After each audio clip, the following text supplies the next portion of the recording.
Welcome back to We Are Old, Get Over It. This podcast is an interview with Susan Rice, not the politician, but the comedian. We wanted to give you a few moments of levity between seasons. There will be some jokes, but this interview will give you insight into a well-known stand-up comedian. Listen to all 3 clips on Spotify or Apple Podcasts, or view interviews on YouTube. Visit YouTube to see more of Susan's stand-up acts. You can contact her at comediansusanrice@gmail.com, all one word, or visit her YouTube collection.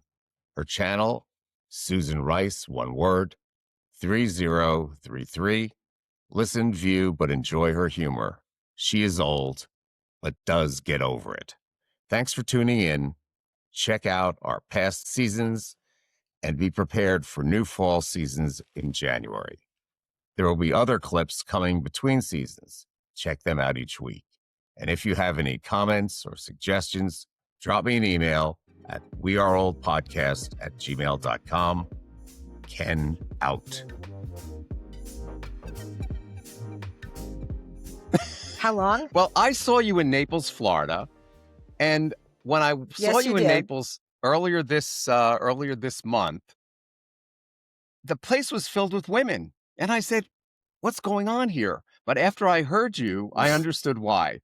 Because I kept saying I was laughing at things, but never as hard as the women around me were laughing.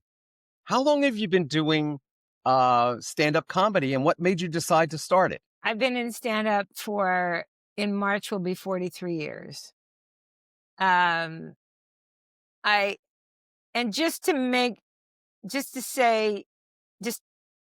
to comment on what you said, the room was full of women, and coming from a white male, that makes me laugh a little bit, because one of the reasons there was so many women there is because the number one thing that I get from the people that write me these lovely, lovely, lovely long emails and DMs is, "Thank you. I feel like I'm being seen."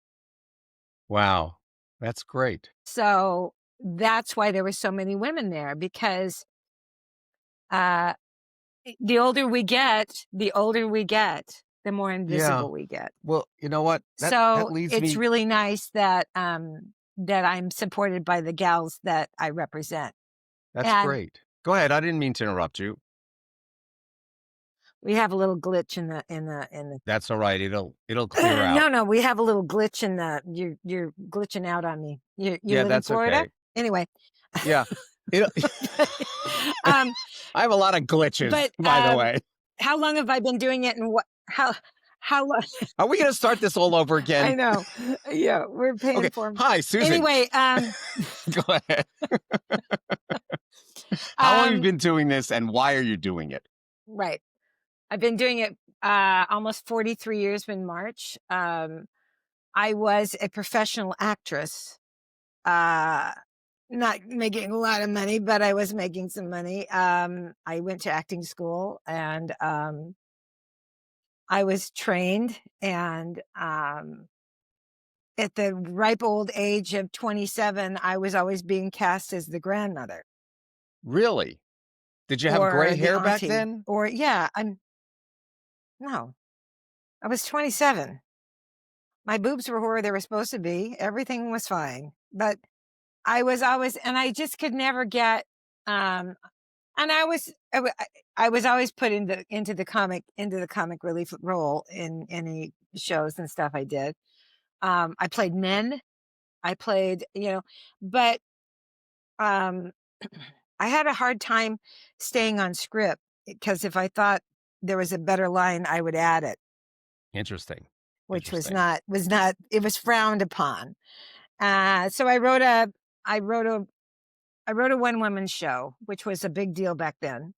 It was a cabaret show, and I needed someplace to work it out. Now, not to say that I had never been an aficionado of stand-up comedy. I loved stand-up comedy. I would sneak down the hall. My mother would, when Jack Parr, even when Steve Allen was on, when I was little, she would come down and get me out of bed to see Toady Fields. Really? Or to see Oh yeah. Or to see later on, it was Jonathan Winters on Jack Parr, and and then it was, Bob Newhart and all these wonderful comedians, and Mort Saul, all these people. And so, and I would actually sit with my pillow in the hallway watching the television while she was out there watching the TV. And I would Right. watch all that. And of course, and then Ed Sullivan, I watched Carlin's first, the Wacky Weatherman. Yes. I watched all those. And I was just, but once I stepped on the stage in a little place called the Leaky Roof Tavern in Portland, Oregon, which you could put about 20 people in it and 10 of them were standing. Once I stepped on that stage, I never went back to theater. Wow. That's amazing. Never went back. That's really great.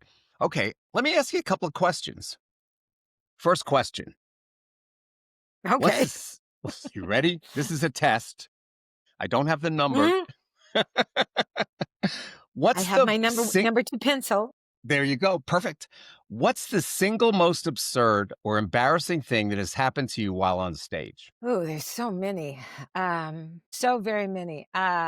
Okay, well, it wasn't funny, but it was a big lesson. Okay. It taught me one of my biggest lessons. Okay. I was working at the Laugh Stop out in Newport Beach in LA.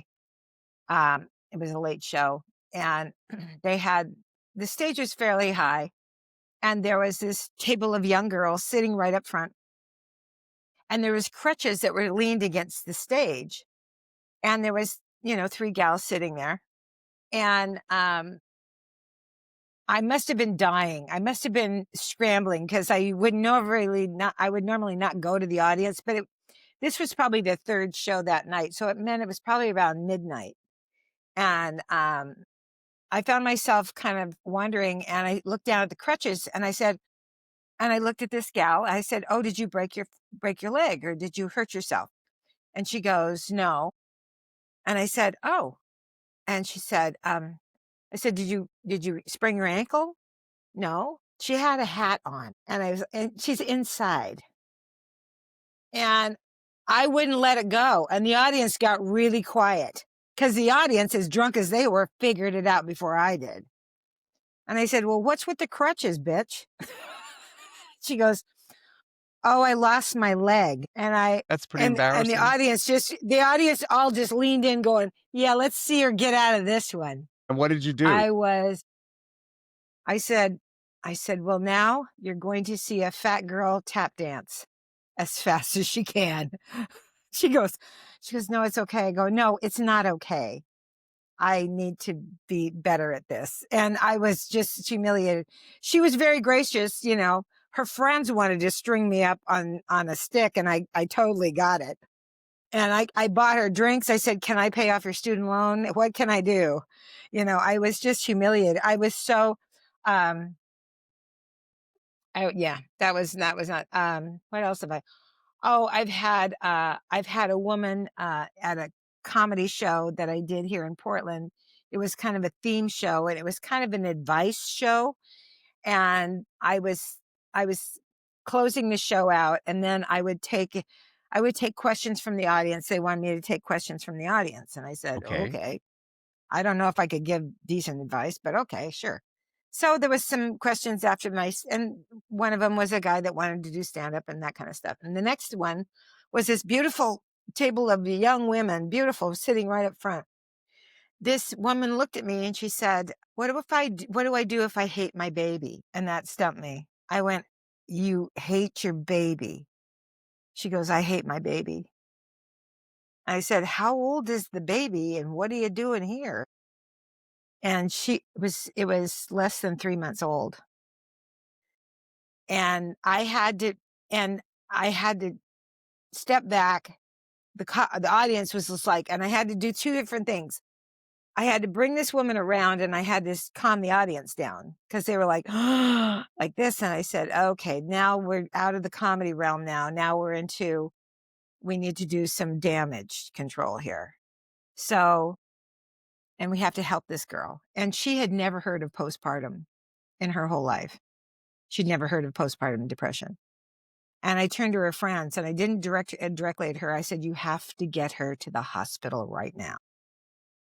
and you have to have her hormones checked, and you have to get her into her GP, into her gynecologist. I mean, those are the things that you just never know are coming at you at a comedy show. You just never know. And people will tell you things that are so very personal, but you know that if they're coming to you, they're at the end of their rope. They don't know anybody else. They have nobody else. And because as this happens with my hair is getting grayer, people come to me and they think I'm going to give them wise advice. Exactly. Big Age, mistake. because after you start talking about your body and your gray hair and all the things you've done, they figure that you have the wisdom. And it's pretty frightening that people in the audience are so emotionally wrapped up in other things that they look to you, stand-up comedian, to give them answers. I think Well, it's amazing. I think it when it kept happening, and after shows people come up and tell me very personal stories, and usually they're young people. And what I have actually come to believe is true is that I was lucky enough to grow up with old people in my life. I grew up with my grandparents living right down the street from me. And these kids' families have been so fractured that nobody has an abuela. Nobody has they don't have that generational stepladder. They can go to their sister, go to their mother, go to their grandmother, whatever it is. You know what I'm saying? Especially women. So they go to their peers who are as dumb as they are. And so when they see somebody that they think they can trust, which is lovely for me, it's a lovely thing to have people think that they can come up and tell me their deepest, darkest secrets. Yes. But on the other hand, I have, 85 other people I have to make sure are not going to, start throwing stuff. Right. And Anyway, yeah. you have a set, like if you're going to do a set, which is what it's called, I guess, and you have a preset series of jokes and stories that you're going to tell. Isn't that correct? Yeah. And Yeah. how long does it take you to perfect what you feel most comfortable with as your set? How long are your sets generally? 20 minutes, 30 minutes, 40 minutes? When I'm contracted for a club or a corporate or a theater, I'm usually contracted from 45 to an hour. And